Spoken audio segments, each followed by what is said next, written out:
morning shine, shine, shine. Las Vegas, shine your light on me. Welcome to Las Vegas Tonight with your award-winning host, Dale Davidson. Dale interviews fascinating guests from top-ranked celebrities to people just like you who have an important story to tell. For more than 15 years, Dale is broadcast every week from the fabulous Las Vegas Strip. He finds the people who really make Las Vegas a one-of-a-kind city and lets the world know just what's happening in this remarkable town. You'll discover why 50 million people visit the entertainment capital of the world every year. Stay tuned for another exciting episode of Las Vegas Tonight. Welcome to Las Vegas Tonight. I'm your host, Dale Davidson. We try each and every week to bring you a fascinating guest. We've outdone ourselves this time. Rose Kingsley is with us. She's a singer. She's a Messianic Jewish believer in Christ. She has a fascinating backstory, and we're going to give her reign to do whatever she wants to do today. Rose, thanks for joining us. Thank you for having me. Yeah, thanks for driving over from the desert to another desert. To another desert. Yeah. I don't know, until we find something here. Well, yeah, we really pray that you'll find something good. Something really remarkable happened yesterday. The new general manager of Keen 17 TV, which airs our show every Friday night, told William, my producer, and I at lunch, when we had a lunch to meet him, that he couldn't find a place. He was trying to rent, and it's almost impossible to rent. And so he said, everywhere I go, there's 15 applications. And I said, where have you looked? And then he described this house. I said, that's across the street from me. And I know the owner really well, who moved back to California. So I called him, and he put him in the house. And he moved in yesterday. Isn't that neat? So small world. It's the Lord working. That's right. Oh, I know. Well, it's exciting to be here, and thank you for having me on your show. Thank you. We'll talk about your appearances here. Okay. How did you become a singer? How did that come about? Well, if you really want to go back, I do. A long time ago. When I was 2 years old, my mom caught me dancing and singing around the living room. She didn't know where that came from.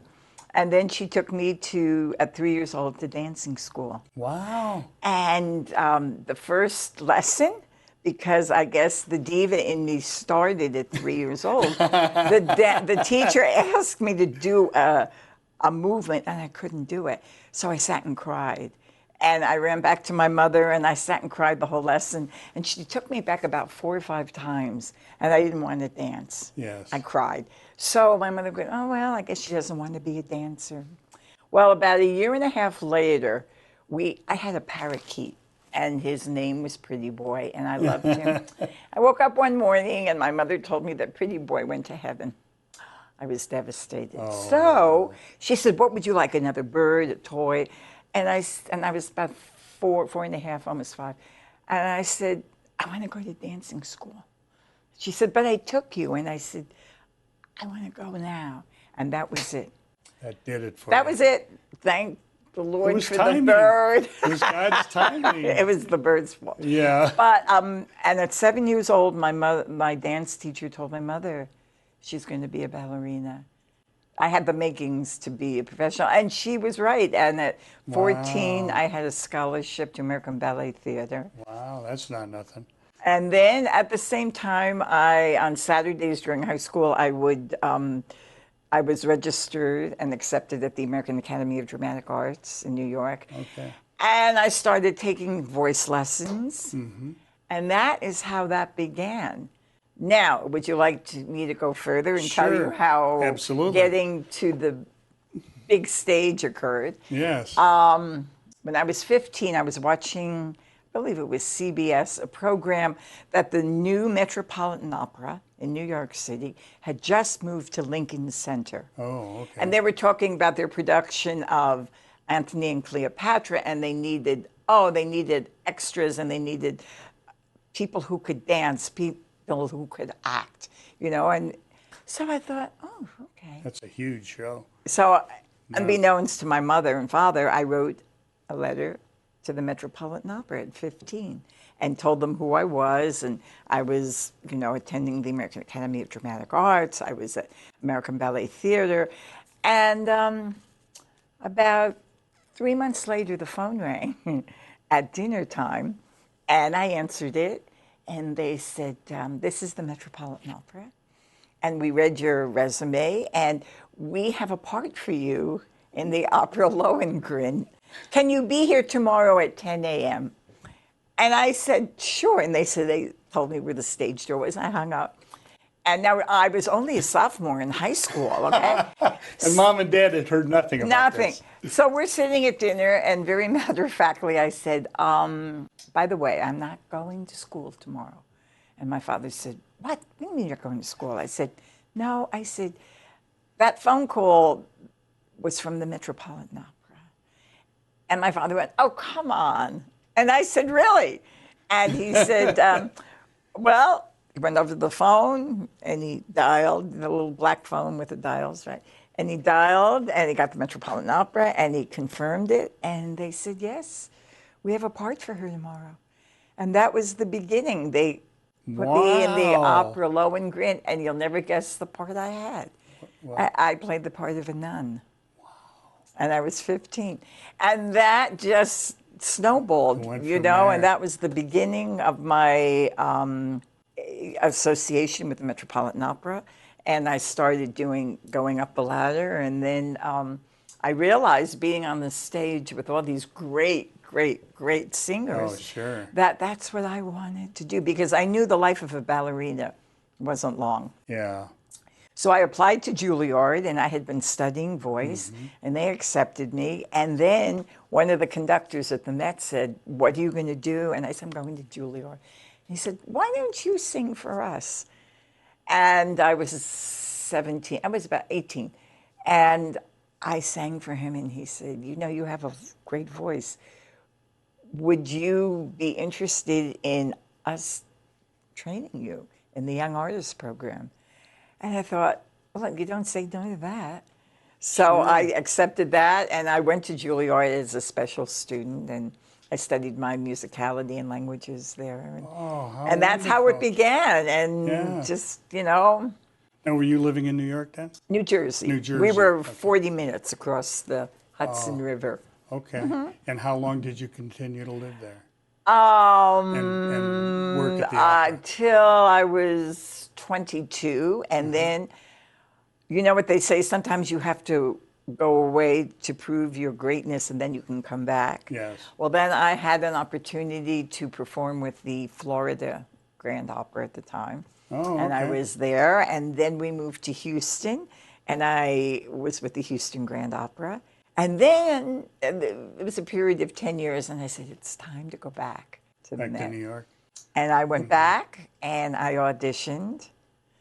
And that was an interesting story, because my pianist in Houston came with me, and let alone play on the stage of the Metropolitan Opera. She had never been to New York.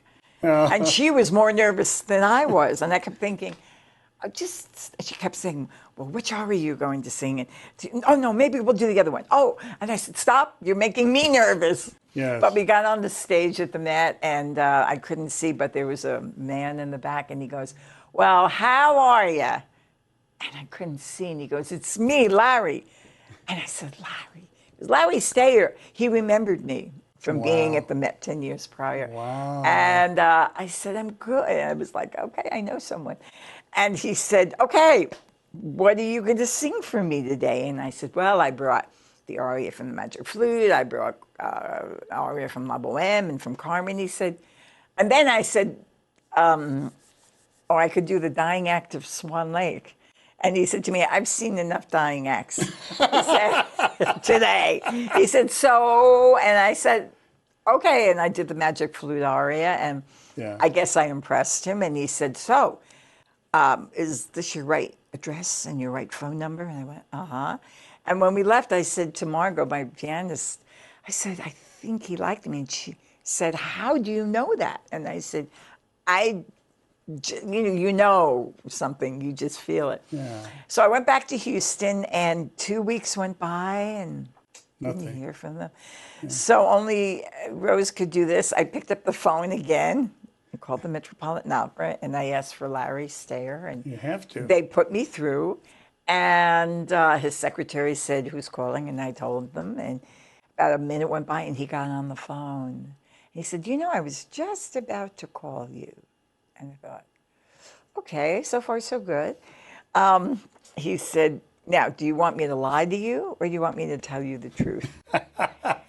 And I thought, I'd really probably want you to lie to me, but okay, I'm going to say the truth. And I said, "Yeah, I want the truth." And he said, "You have one of the greatest voices I've ever heard." And I remember there was a chair behind me, and I sat down involuntarily. And he said, there was a little but to it. He said, "We really need you back here to really get the voice where we want it." He said, "So, how much do you want this?" I said, "Are you kidding? Of course. Tell me." And so he said, "Well, I want you back here at the Met, and we're going to put you working with our two conductors, and we want you back."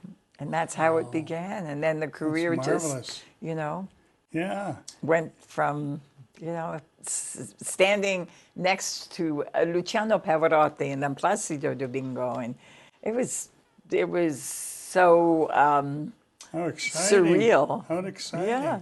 Little girls who are watching, you too can do this. I tell my students too, if you can dream it, you can do it. Yeah.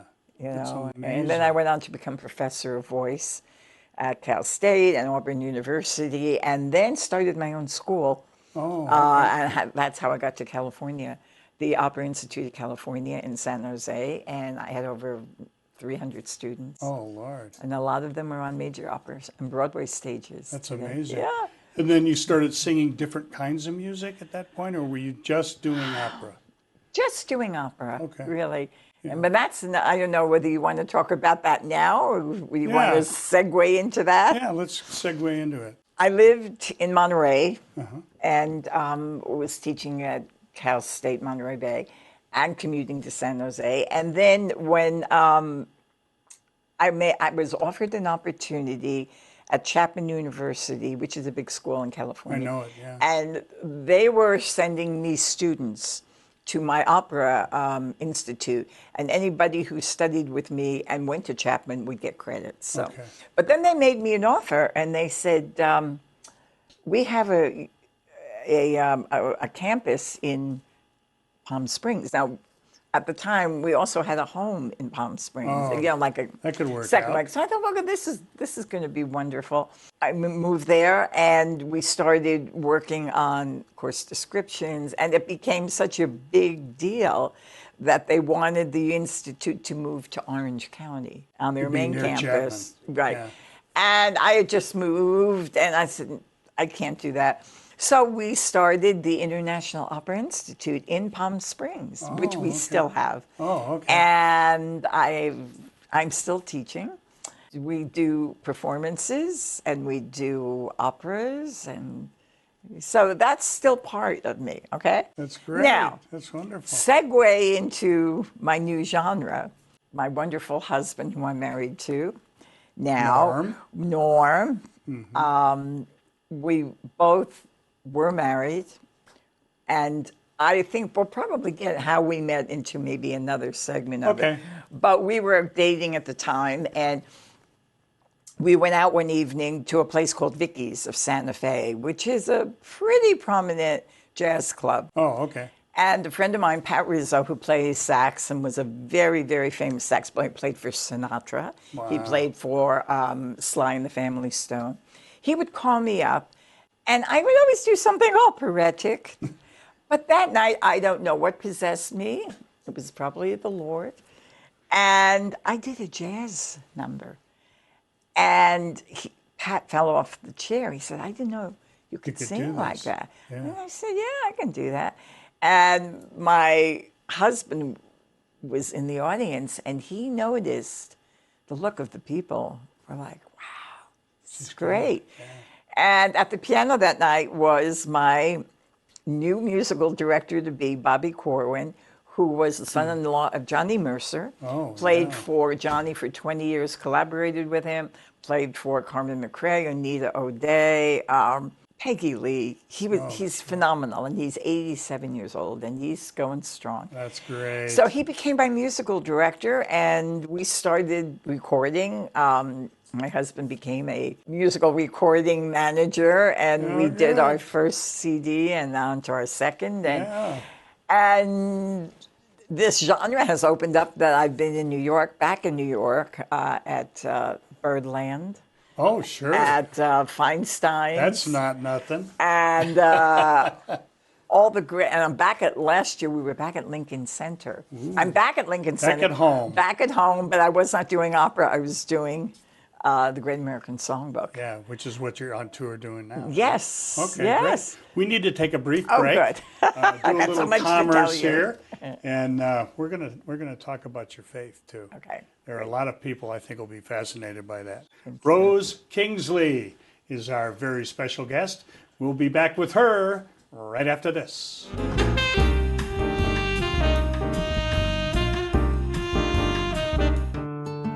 Let me tell you what love can do. Even though I haven't met love yet, I would recognize it at first glance.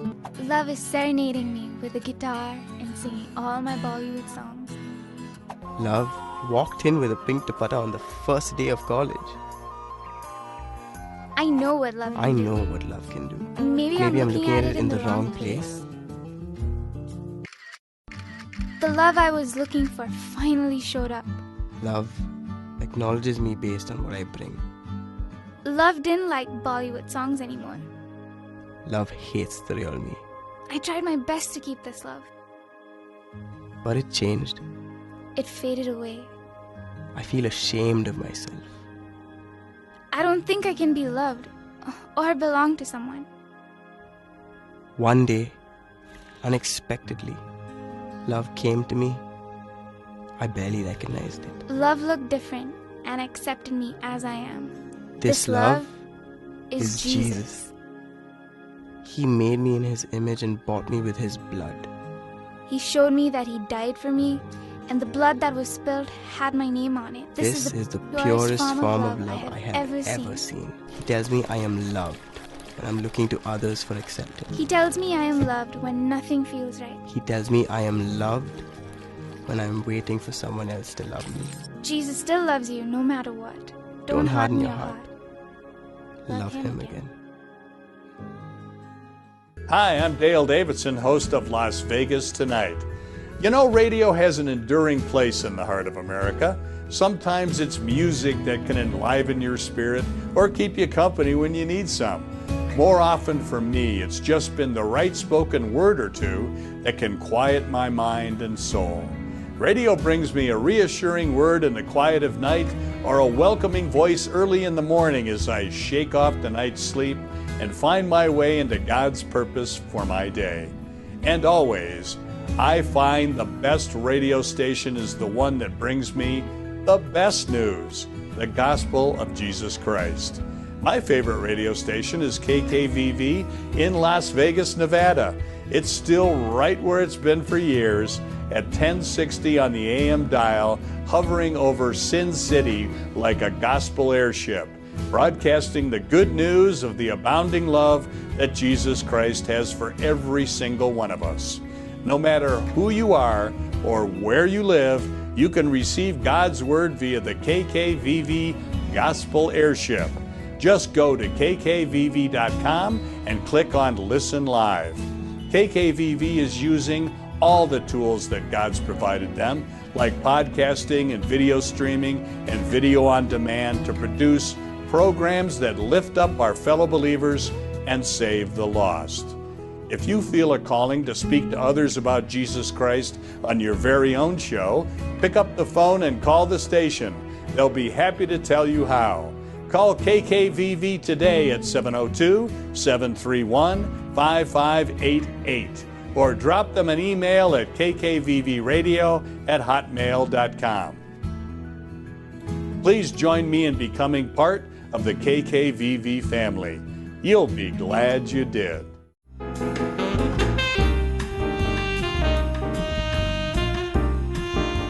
Welcome back to Las Vegas Tonight. I'm your host, Dale Davidson. Rose Kingsley is our very special guest today. She is the female Frank Sinatra.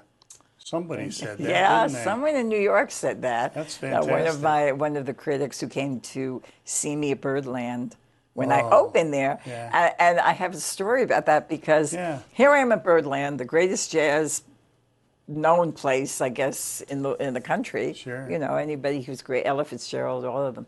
And I'm sitting in the dressing room, and there's pictures of Ella, Sarah Vaughan, Nina Simone, all these greats. And I'm thinking, what am I doing here? So my pianist in New York for that show was John Weber, and we thought of something very interesting to do, that I would open with an aria. Okay. And in the middle of it, we would kind of change music and say, I gave you the wrong music. So I got out there and I started with Quando me vo from Love. Quando me vo. And the audience was like, we came to hear jazz. and I could see the look on their faces. So I got through, I hit my high B, and when I did that, John stopped and he said, Rose, you gave me the wrong music. And I said, whoops. And we went into that old black magic. And the audience went hysterical. Because they didn't know what. It was the first time opera was ever done at Birdland. But I had what a great idea. Yeah, it was cool. It was really cool. And then a friend of mine who was a critic in New York, and the next day he wrote, "This is the new Sinatra, the female Sinatra," because he felt I had heard all those songs. We did an evening of Johnny Mercer, and he said, "I knew all those songs, but when I heard you do them, it was like I had never ever heard them before." Yeah, and Sinatra said it was all about the lyrics, didn't he? Oh, definitely. Yeah. And there was a great singer back in London, in the 20s, 30s, and maybe into the 40s. Her name was Mabel Mercer. Oh, okay. And she actually taught Frank how to phrase lyrics. And that's what made Frank so great, aside from the fact that he had a God-given talent. Yeah, he did. You know, but it was the phrasing, and it's about the phrasing. You know, we want people to feel what the lyricist wrote. Yeah. Do you feel like, I'll ask you a God-type question. Do you feel that you're doing what the Lord wants you to do when you're singing? Do you feel absolutely. that's the gift you were given and you're pleasing Him? Oh, of course. Yeah. No doubt. I mean, I say this every day. I pray to Him every day. I say, you've given me this voice. I mean, it's your voice I'm singing. Yeah. And I want to sing it to the world. And I want the world to hear your voice. Yeah. Because He did give it to me. That's amazing. You know? Let's talk about you and your husband. How'd you meet? And that was certainly, you know, the Lord did it. We both were married. My husband had been in Vietnam. He was diagnosed 40 years later with Agent Orange. Oh, wow. And he passed away quite suddenly. Within 3 months, he was gone. And he was at the USC hospital in LA, Keck Medical Center. And ironically, Norm's wife also was battling cancer. And she, at the same time, was also in that hospital. But we never knew each other. And my students, and they passed away around the same time. Yeah. It's about the same time. And my students at the time I was teaching, they called me Mama Rose. And they said, "Oh, Mama Rose, you know, you're too young to be alone." And And so they had me go online, you know, and most of the people that were online didn't want to even know them. I mean, they were not what I was interested in. Yeah. But there was one man that did come online because, you know, his friends encouraged him to go on and meet some somebody. Same thing. And same thing. And Don't be alone, Norm. He's sitting over here. his name came up, and it was intriguing because he said, "I'm in the medical business, but I'm not a doctor." And I thought, well, that was kind of cool that you didn't go into the assumption that I would assume you're a doctor, right? Right. And we eventually hooked up. Yeah. And we spoke the first time for about 2.5 hours on the phone. And that night, a friend of ours who we didn't know was a mutual friend, was performing. And we went out that night, and it was magic. You know, we clicked. And the next day, he called Larry, who was both of our friends, and he said, "Tell me about this lady. She says she's with the Met. She's performed for 3 presidents." And, you know, he said, "You know how people lie." He said, "I don't think this is probably the biggest crock I've ever heard in my life." And Larry said to him, "No, she's absolutely true, everything." And at the same time, I called Larry. And I said, "So tell me about Norm." And he said, "Oh, he's fabulous." Because he lived down the road from him. They used to play golf together. And he said, "No." He said, "He's a great guy." He said, "Don't let him go." Oh, that's sweet. But what's really very interesting is the fact that when I was at Chapman University and I was working on course descriptions, his wife also worked at Chapman. And it was not a huge office. We worked in an office. Yeah. We never met. Isn't that We amazing? never met. Wow. And you know, and the fact that they were both at Keck Medical Center together and we never met. You know, interesting, there was something there. I mean, it was certainly Lord was the behind Lord, this. you know, and we know that. We know that today. Yeah. Now, the fact that were both of you Messianic believers at that time? No. Tell me how that happened. I was brought up in the Jewish faith, being very Reformed. Yeah.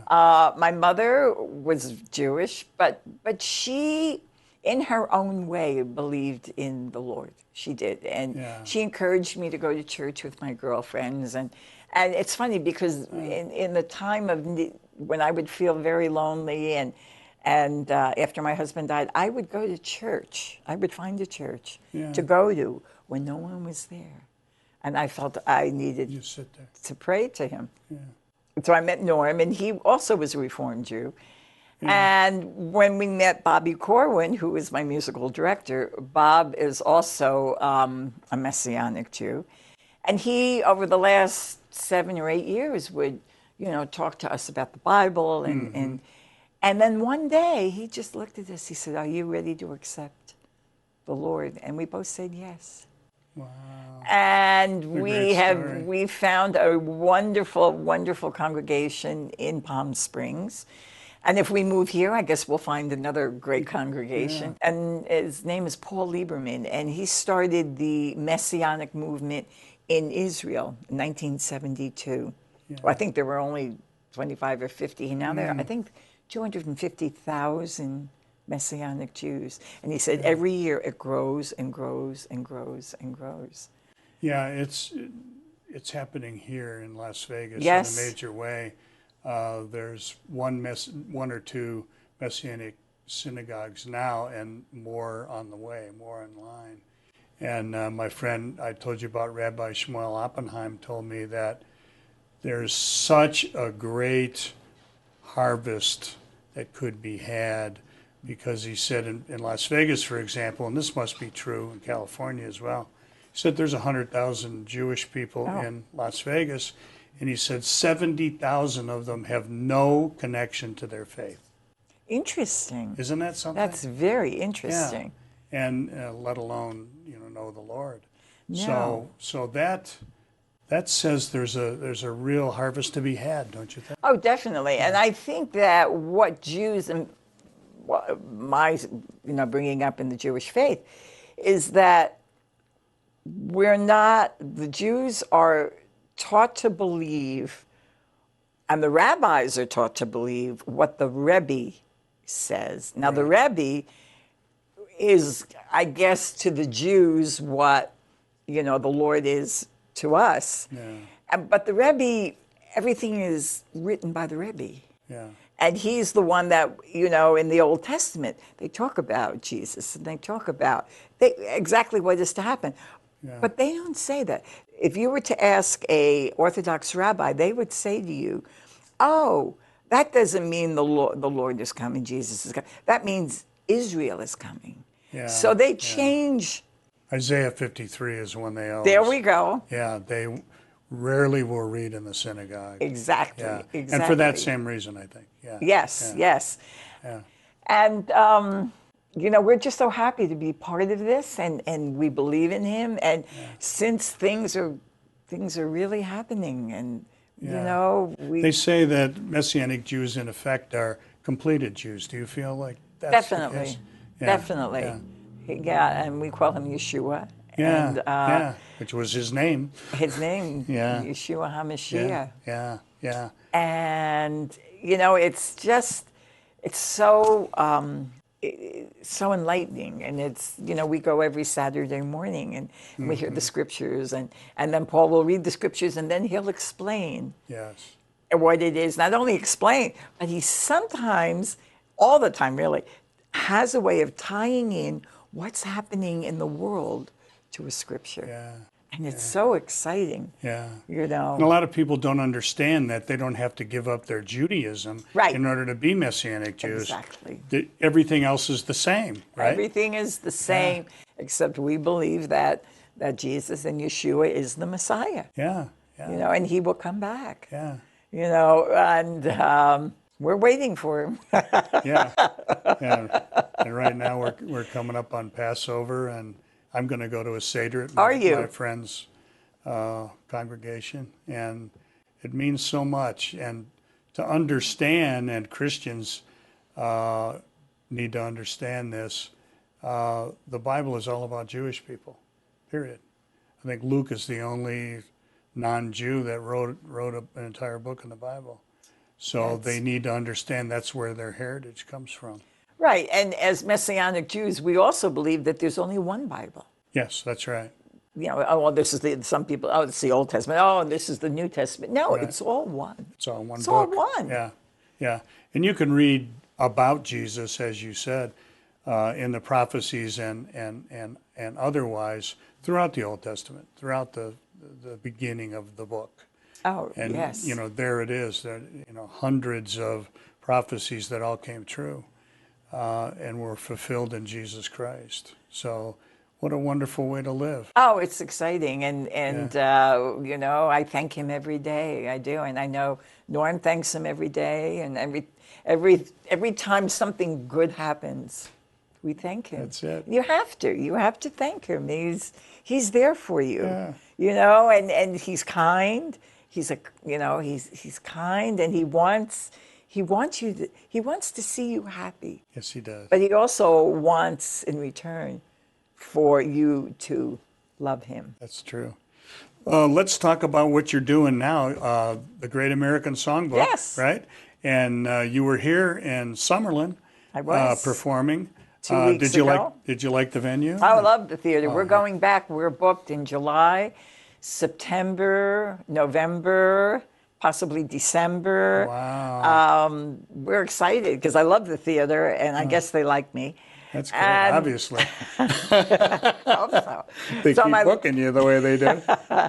The last show we did was a tribute to Judy Garland. I don't imitate her. I just sing her songs. Sing her songs, And our next show will be the hits from the Great American Songbook. Oh, that's wonderful. It'll be cool. Yeah. Autumn Leaves, Old Black Magic, everyone over a certain age, 40, 50, will really appreciate it. I'm in that group. Then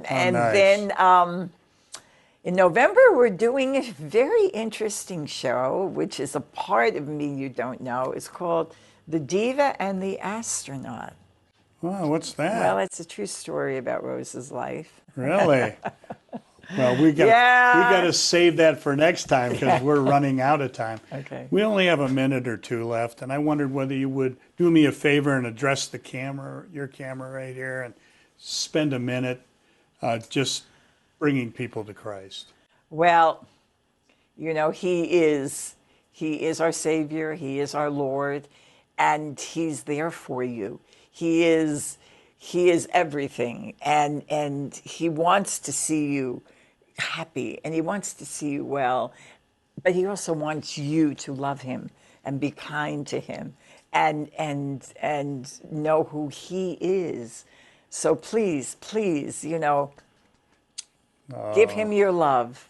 Give Him your love. That's wonderful. That's all He asks for. Yeah. Yes, and He will give His love back to you. That's wonderful. He will. Thank you, Rose. Thank you. God bless you, and come back, please. Thank you. have an you. open invitation. Come and promote your next appearance. Which will be July 10th. Oh, okay. At the Summerlin Performing Arts, and we're doing the Great American Songbook. Okay, that sounds great. Thank you for having me. Thanks for coming in studio. Thank you. We appreciate it. Oh, Rose Kingsley, what a great, great, great lady, and a great story, and a great believer. We'll have her on again soon. Thank you. And thank you all for watching Las Vegas Tonight. I'm your host, Dale Davidson, as I try to remember in each and every show to say, when it comes to our Lord and Savior Jesus Christ, please walk with Him. God bless you.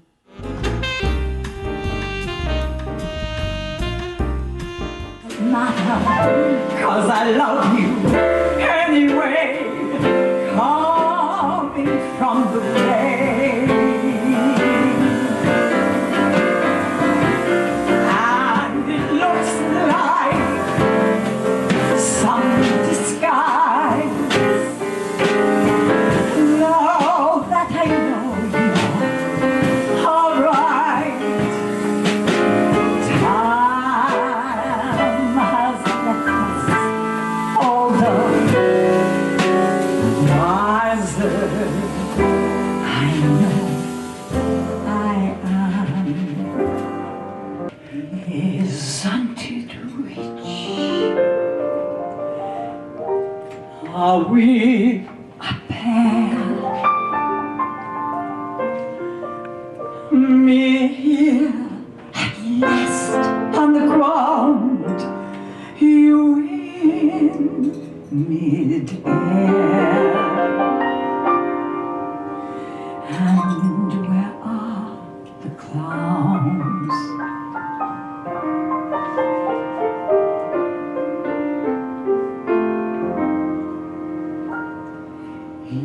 Isn't it bliss? Don't you approve? One who keeps tearing around, one who can't move. And where are the clowns? Send in the clowns. No more is he gonna call the writings on the wall, the dreams you dreamed of all gone astray.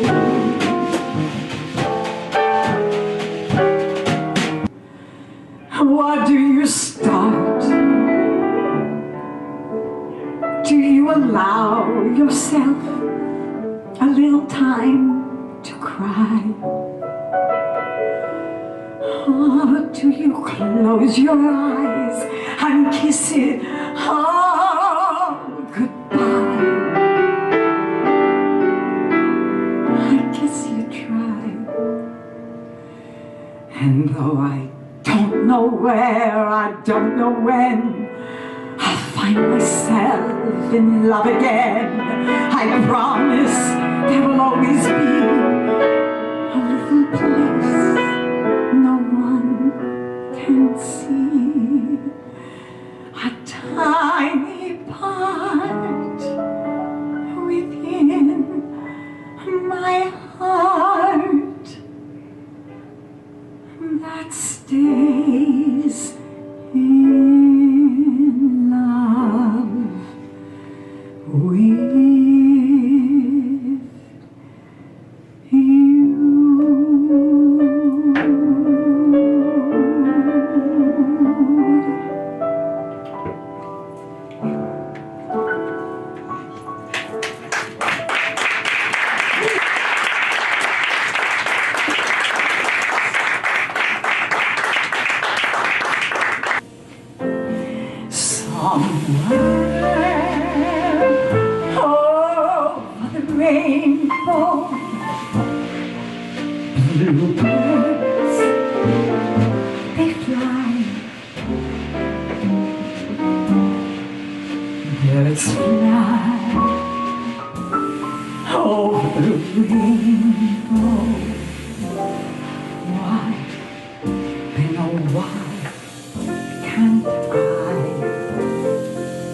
If happy little bluebirds fly beyond the rainbows, why, oh, why can't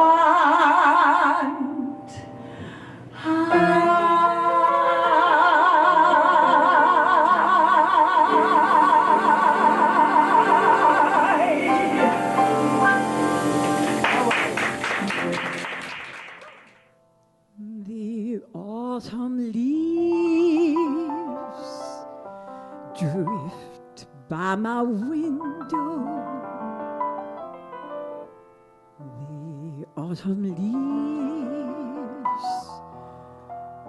of red and gold. I see your lips, the summer kisses, the sunburned hands I used to hold. Since you went away, the days grow long, and soon I'll hear old winter song.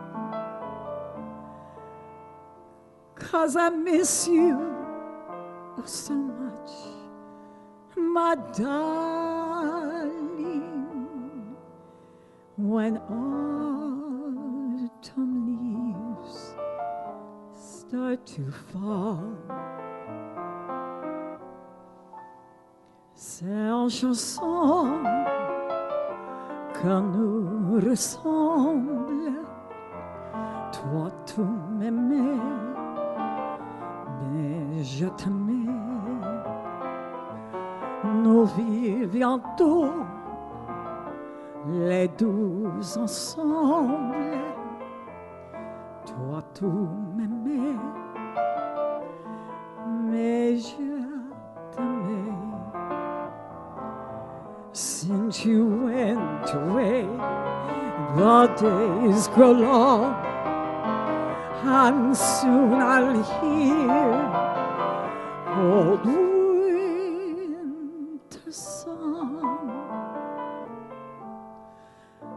But I miss you oh so much, my darling, when autumn leaves start to fall.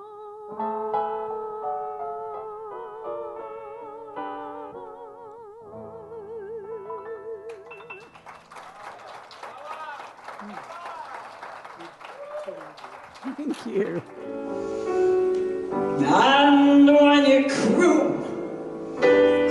a tune right from the heart of Dixie, just hang your cradle and let me mine right on that Mason Dixon line.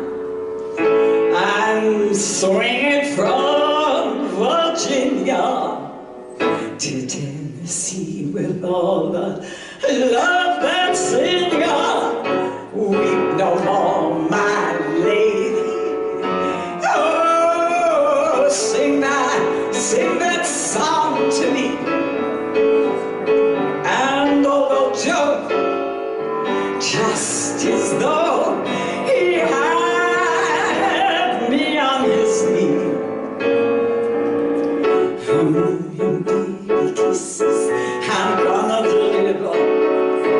If you only sing that Swanee River rockabye, you're rockabye baby with a Dixie melody. Swanee, how I love ya, my dear old Swanee.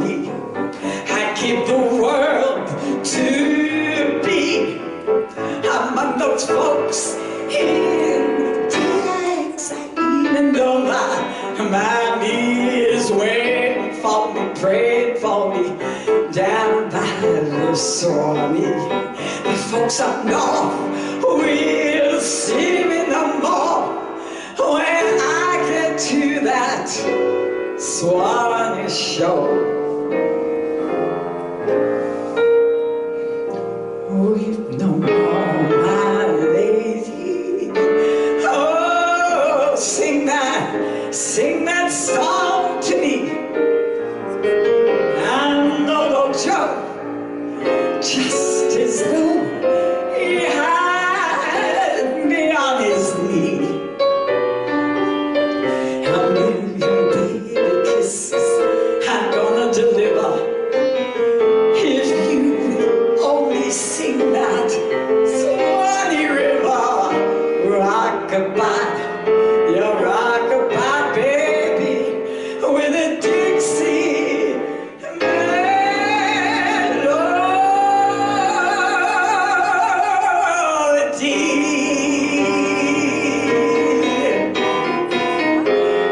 My dear old Swanee.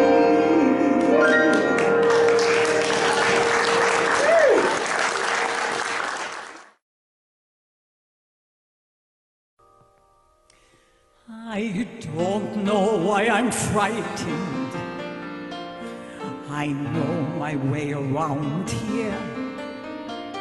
The band, the lights, familiar sights, the sound here. Yes, a world to rediscover,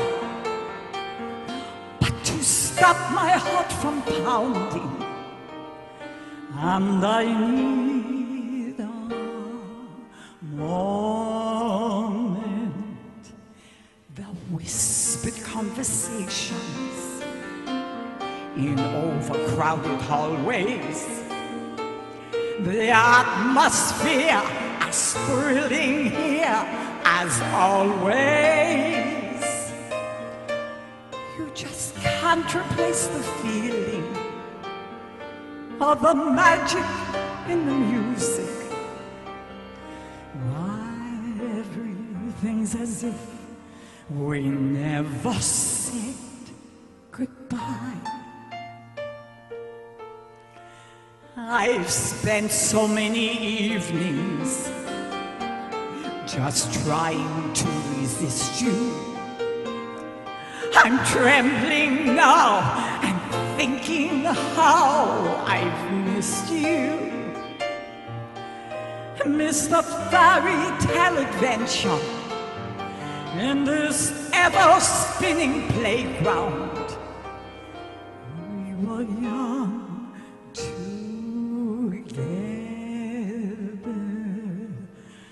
I guess in every lifetime you go through different stages. You learn, you grow, you try to turn the pages. But you can't replace the feeling of the magic in the music. Why, everything's as if we never said goodbye. I've been in the wings too long. That's all in the past. Now I'm standing center stage. I've come home at last, and this time will be bigger and better than we knew it. So watch me fly. We all know I can do it. But you can't replace the feeling of the magic in the music. Why, everything's as if we never said goodbye.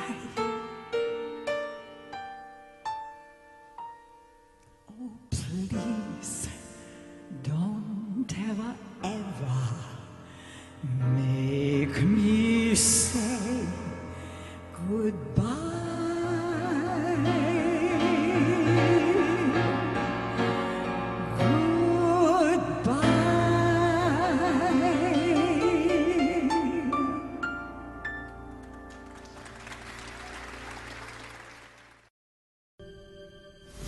If sin begins with self-obsession, I've been the worst. Believed the curse, searched for worth, and found nothing in heaven, on earth, or in between. No man-made schemes or pure righteous plea could free me from myself. But I remember the day when I came colliding with the cross. I saw Jesus stumble to Golgotha, on that pathway filled with pain, slain on blood-stained tree. The power of his death has invited me into my own. Resurrection has overthrown. The grave's claims, it is finished, is the good news in every age echoing on the airways. Jesus Christ was crucified, that the worst of us might taste life.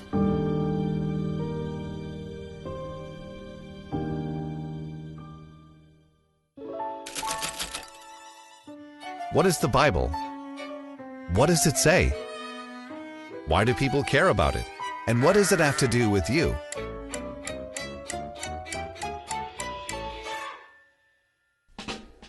Christians claim the Bible was authored by God through human hands to share His story and help us understand who He is. It's a diverse collection of literature, including historical accounts, poetry, stories, and wisdom. It contains mind-blowing adventures like men being thrown into a fire-filled furnace. Yet they weren't burned. It speaks of an old man who was lowered into a lion's den, only to be supernaturally protected and not eaten. It also tells the story of a little girl who had died, yet miraculously came back to life. The Bible is one book that contains 66 smaller books. It was written over a period of 1,500 years and authored by over 40 different people that range from shepherds to doctors, scholars, farmers, and kings. Completed 2,000 years ago, historians say it's one of the most reliable books on the planet. Over 10,000 manuscripts have survived the centuries. Compare that to only 235 known manuscripts of Shakespeare's First Folio. There have been over 5 billion copies printed worldwide, making it the most reproduced book in the world. The Bible is divided into two sections, the Old Testament and the New Testament. The Old Testament is well known for its early history of the world and insight into life, giving wisdom such as don't murder and love one another. Other sections are a bit racy, such as your breasts are like two fawns, twins of a gazelle. The first 4 books in the New Testament tell the story of Jesus through the perspectives of 4 of his closest friends. The rest of the New Testament is stories and letters revealing what Jesus' closest followers did after his time on earth. God used average people to heal all kinds of diseases and drive out demons. Many of Jesus' followers were killed because they dared to preach his message. Jesus claimed to be the human manifestation of God's unfailing love for humanity and the secret for true inner peace. He gave hope to the hopeless, love to the unloved, and then gave his life to bring never-ending life to everyone who would believe in him. That's where you come in. Beware, reading this book will change you. As you read it, its message of hope will come alive in you. That's what it's designed to do. Why not give it a shot and see for yourself what it says? It just might surprise you.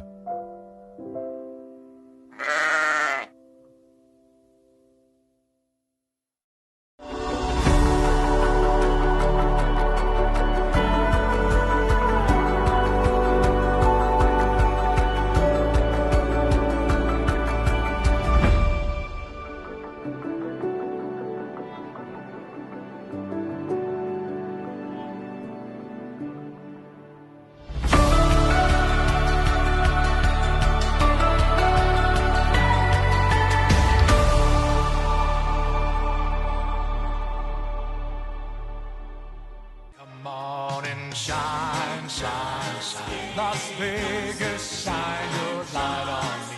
You've been watching Las Vegas Tonight with your host, Dale Davidson. We hope you've enjoyed this edition of our show. We so appreciate your loyalty to our program. To keep Las Vegas Tonight on the air, please go to our website, vegassaints.org, and click the Donate button. To send a check or money order, please make it out to Dale Wynn Davidson Ministries and mail it to 9030 West Sahara Avenue, Suite 255, Las Vegas, Nevada, 89117. To suggest a guest to appear on the show or any other suggestions or questions, write to Dale at DaleWDavidson@yahoo.com or call him at 702-480-3989. Shine, Las Vegas, shine your... Hi, I'm Deacon T with Modern Word Ministries. It's great to be with you today. Just a short little promo for our show. Every Sunday morning we have service, and you can follow us at 10 a.m. Pacific Time on modernwordministries.org. And if you missed us or you want to see some of our older messages, go ahead and check us out on socialmediashows.com every single morning at 9 a.m. It's a great way to kick off your day, get a little bit of the word in you, get something uplifting, get you started off on your way. You know, if you're looking for prayer or you need some help, reach out to us. If you go to our website, again, that's modernwordministries.org, you can interact with me via telephone, via DM, text message, whatever you want. I'll get right back to you. So if you need prayer, you need help, you just need somebody to talk to, Modern Word Ministries is here for you. We are your church in the community. So until you see you next time, be blessed, everybody. Bye-bye.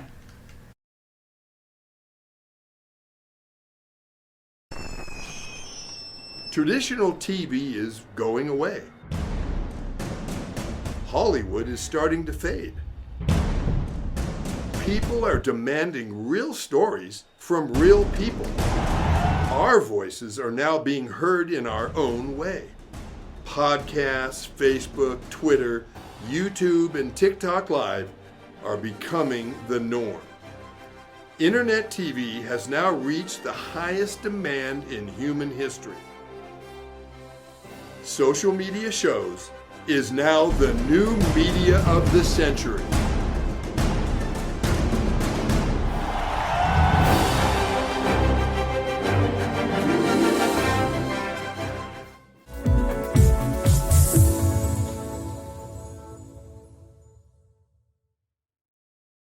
It's a tough market. We get it. Home inventory is at an all-time low. It's a seller's market, and cash buyers have the advantage. Recently, cash buyers made up more than a quarter of all home purchases. But we have the solution. New American Funding's Buyer Accepted program allows your buyers to compete with all cash offers by becoming cash buyers themselves. Here's how it works. Buyer Accepted LLC, an affiliated company of New American Funding, will purchase your buyer's new home with cash and sell it back to them for the original purchase price, plus a fee that can be added to the purchase of the home once they secure mortgage financing with New American Funding. The best part is that they don't need to sell their current home first. This is a true cash offer. Clients who use our Buyer Accepted program can secure financing using a conventional loan and even VA. Plus, there are no fees for agents and no sacrificing commissions. Buyer Accepted even offers a free 1-hour certification course that will make you the expert. You want to close more deals and help more clients? New American Funding's Buyer Accepted program is the answer.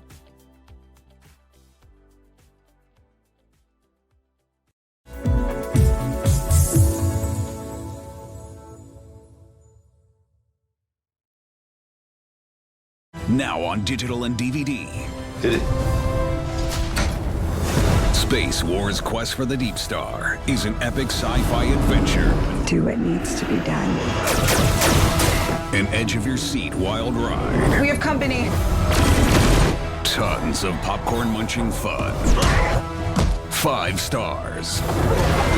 A love letter to the sci-fi films of the 70s and 80s. With plenty of action and fun for all. You need to see it. You really do. The captain just decided it's time to go. I am ready for a sequel. Experience a bold new adventure. Space Wars: Quest for the Deep Star. A good old-fashioned adventure. Now on digital and DVD.